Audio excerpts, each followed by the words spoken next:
today I bring you my October reading wrap up. I didn't think I'd read that much this month, but actually the pile's pretty hefty, so let's get into it. Firstly, now this is a bit of a tea, I didn't read the whole of this book this month. I've been sort of reading it here and there for a few months, but this is Stephen King's On Writing, which is a writing memoir and a writing sort of workbook from Stephen King. I have read this before and didn't love it because I read it not long after I read Bird by Anna Watt, which is just spectacular, and it's completely pretty much a writing memoir, whereas this is more about the nitty-gritty stuff of writing. And at the time I was quite young and I had just read Bird, so I was after something very different, and this wasn't that for me. But reading it this time, it's really interesting. The tips in here are really good, and it's got some good little pointers in there that you wouldn't necessarily think of, but that are important. And it's also got quite a good balance of memoir to sort of writing tips. So I find it quite interesting, and I enjoyed it a lot more this time, so that was good.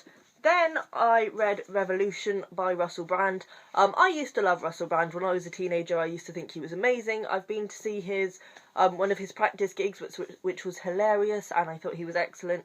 However, in recent years, I have gone off him a bit. He's become a sort of messiah in his own head, and I think it's all a bit too much. But I still wanted to pick this up because I read all his other books, and you know, it's going to be done. And I wanted also to form my own opinion of it instead of having people being like, oh, he knows nothing about politics. This wasn't what I expected it to be. It's much more about, because obviously he's into Buddhism and yoga and all of this, it's much more about that than you would expect it to be. It's not purely about politics. It also works as a sort of spiritual self-help book in a way, but it also has the politics laced in there. And basically, his idea is, I think, misconstrued by a lot of people. There are problems with it, but I don't think it's a bad idea. He basically thinks, I mean, the main reason that people have an issue with him speaking about politics is because he urged people not to vote. The reason he did this was because he meant we need a revolution, we need to overthrow the government, basically, and form our own sort of rules and our own sort of government, almost. Which is a nice idea. I don't know if it works in practice, but it's very well laid out in this book, and I think if people think that he knows nothing about politics and he's just trying to, then they should probably read this and realise that he's kind of been misconceived a lot by the media, which is probably something that's happened to him quite a lot in his career. It was kind of, at times, a bit, well, he has no right to sort of demand these things, but I think it's good because people who aren't necessarily into politics and don't necessarily know what's going on would maybe be fans of Russell Brand and maybe pick this up. So I think it can't hurt because he's getting a message out there that needs to be spread, and so I'm behind that, I'm behind it, and I quite enjoyed it. Then my gem of the month was The Accidental by Ali Smith. In all honesty, I've been on a book hangover since this book happened. I have done a full review down below, which I will link down below, so I won't go into it too much, but needless to say, I just... Ali Smith. I just can't wait to read the rest of her work, basically. It was spectacular. Then, my library books. Now, I read 2 library books this month, one of which was a short story collection, but the first of which was The Sound and the Fury by William Faulkner. I picked this up purely because I liked the title and I recognised it vaguely, and I'm glad I did, and this is why I like the idea of going to the library and just picking out random books, because I wouldn't have touched this with a barge pole otherwise. I've researched it since, and I did, when I started reading it, I was so confused, I had to actually look it up and on Goodreads and see what people said about it, and it is notoriously a difficult text, and I think a lot of people avoid it. It's very strange. It's basically about the downfall of this family, told from different perspectives of members of the family, and we start with Benny, or is it Benji? Benji, one of the two. And he is a mute. I assume he's autistic or something. He's disabled in some way that's never outlined, but I think he was autistic and deaf mute, and it had a lot going on. And his view of the world is so fractured, and that's literally how it's written. You get snippets of things that are happening, and then suddenly you're somewhere completely different with no interlude or no leading you to that. It just literally snap, snap, snap. And at the time, when I started reading it, I just completely didn't get it. but I think the important thing to do with this book is to just read it as it comes and accept it as it comes. And it doesn't matter that you don't know what's going on, because Benny, I'll call him Benny, he doesn't know either, and that is the point.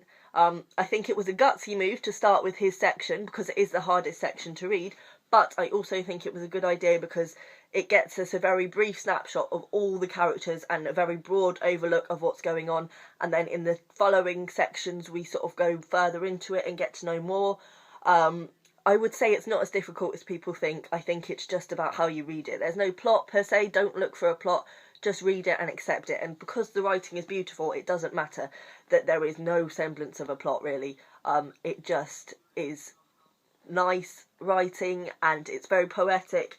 There's one point, my favourite section was the second one, which was Quentin's, one of the brothers, and there's one point where, I mean, he talks a lot about his shadow and his shadow sort of following him, and there's one point where he stands on his shadow to break all the bones, and I just, there's a lot of writing like that in there. It is good. I think reading Catch-22, strangely, prepared me for this, because it's the same thing. There's no plot, and if you look for a plot, you're just going to ruin it for yourself almost. I mean, a plot of sorts does unravel, but it's not about that. It's about the incidences and sort of the interactions between the characters, and it's worth a read. Don't be daunted by it. Just take it as it comes, I think, is the crucial thing with that. The next library collection is My Mistress's Sparrow is Dead, which is a short story collection of kind of loved stories from, it's been collected by Jeffrey Eugenides and put together. There's various authors in here, and it's the first time I've read a short story collection that includes multiple authors, and it was quite an interesting experience because I was kind of going off the first sort of paragraph, and if I didn't like the first paragraph I would just flick on to the next story, and there was a lot of release in that, because I think sometimes when I'm reading short story collections I feel like I have to read all of them, and obviously some are going to be weaker than others, and with this I didn't mind skipping through because some just weren't my voice. It's interesting because even though they're love stories in some form or other, none of them were romantic. All of them are sort of about adultery and bad love and things like this, and obsession, and it was quite interesting. There was some good stories in here, and there's definitely some authors that I'm going to be looking up. One of my favourites I think was called Something of Nothing, which was really beautiful and I loved it, so I'm definitely going to be looking into that author. So it was interesting because it's people I may never have heard of before. There are some people in here that are really famous and some that I've never heard of before, so it was very interesting and I would definitely recommend. I think I'm definitely going to start reading short story collections that are from all different authors, because it was a very different experience and I felt I enjoyed it much more. Then I read Attachments by Rainbow Rowell. I've been wanting to read this for a long time. It's been one of those that I knew I should wait to read, but I just wanted to pick it up because I thought I would absolutely adore it. I have heard nothing but good things about this. Now, bearing in mind my opinion on this book may be in the midst of a book hangover and therefore, you know, might not be entirely valid, so don't let my opinion on this put you off or stop you from reading it.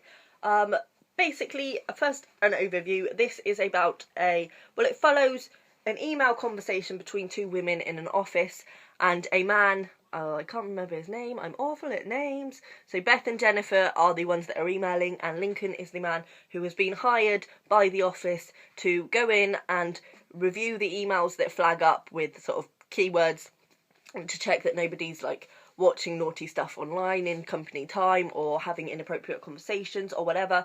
And Beth and Jennifer flag up a lot, and Lincoln really should punish them because they're having just personal conversations. But he starts to enjoy reading their conversations, and predictably he falls in love with one of them, and it's about how he deals with the fact that he's fallen in love with her by reading her emails. How does he approach her? It's a bit weird, and he doesn't really know what to do. She then starts, the one he fancies then starts talking about having noticed him around the office, and it all gets a bit complicated, and he doesn't know how to deal with the situation. He has a lot of moral, ethical issues with his job, and everyone's been like, oh, you know, it was so much better than I thought it was going to be. No. I think it is definitely because I had just read such excellently written books, and I went into this kind of for a bit of light relief, but it just disappointed me. It was kind of predictable. There was a lot of insta-love. I don't use that phrase often, but you know what I mean. Like, he just loved her for no apparent reason. There was no... I didn't love the characters. I don't feel I knew them. So how he felt he knew them from reading the same conversations as me, I don't know. And it was just a bit... I mean, there was bits in this that were cute and everything, but generally it was just a bit convenient, and the ending really was just like, oh, you went there? Oh, the cheese. So, yeah, I didn't like it at all, I'm afraid. Sorry. Then I read A is for Angelica by Ian Broom. This has been on my shelf for ages, and I have not picked it up because the cover is hideous. I mean, it just looks like some self-published thing. I just don't...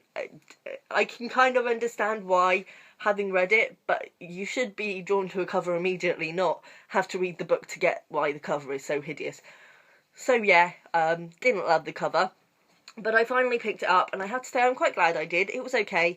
Again, I was still in a book hangover, so everything was still paling in comparison.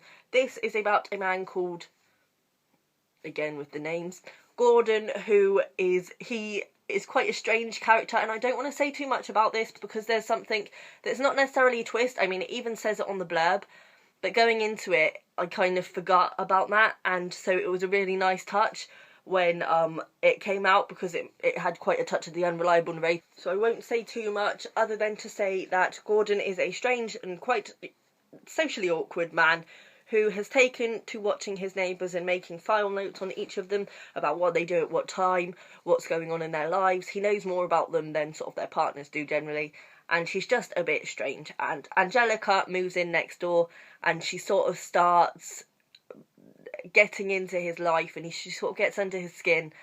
It's not about her, it's about Gordon and sort of his life situation, which starts to unravel very unexpectedly.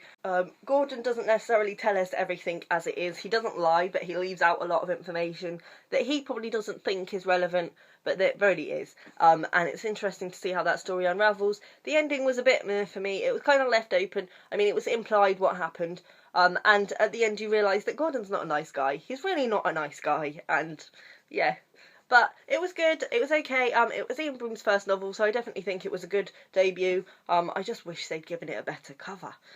Then, finally, I read Angela Carter's The Bloody Chamber. I read this because it's kind of gothic-y in some ways, and it was Halloween, so I thought I should read something horror-y. I've had this for a while and have struggled to pick it up, so I thought it was a good time to do so. This is different from anything I've really ever read before. It's a lot about fairy tale retellings, which I kind of generally avoid for some reason. I don't know why. The first story, The Bloody Chamber, I don't know of a fairy tale that was a retelling of, but I assume it must have been a retelling of some fairy tale because all the others are. It was very good. It's a short story collection, and it's the first time I've read a short story collection all the way through as my main read. I normally pick them up here and there, and it was interesting how much more I enjoyed it for doing that. Like, it took me a few stories to get into the voice, but once I was into it, I really enjoyed it a lot more. And it kind of reveals to me why I've always had trouble with short story collections and just picking them up here and there, because I don't give myself time to get into the pace and the voicing of it. So I think I will probably be doing this with more short story collections, reading them as my main reads. And I actually enjoyed the fairy tale elements to this. There's sort of a few short stories for each fairy tale. Like, there's two, I think, that involve Beauty and the Beast in some form or other. And there's a few that involve Red Riding Hood. There's one that's really good about Red Riding Hood, which I probably was my favourite. I can't remember what it was called. But, it was good. It was only a short little read. It took me only a few hour and a half, 2 hours to read. So that was everything. Not a bad reading month. Sadly, my book hangover is still plaguing me now. I just need to pick up more Ali Smith. I think that's the answer to that situation. But that's everything. So, bye.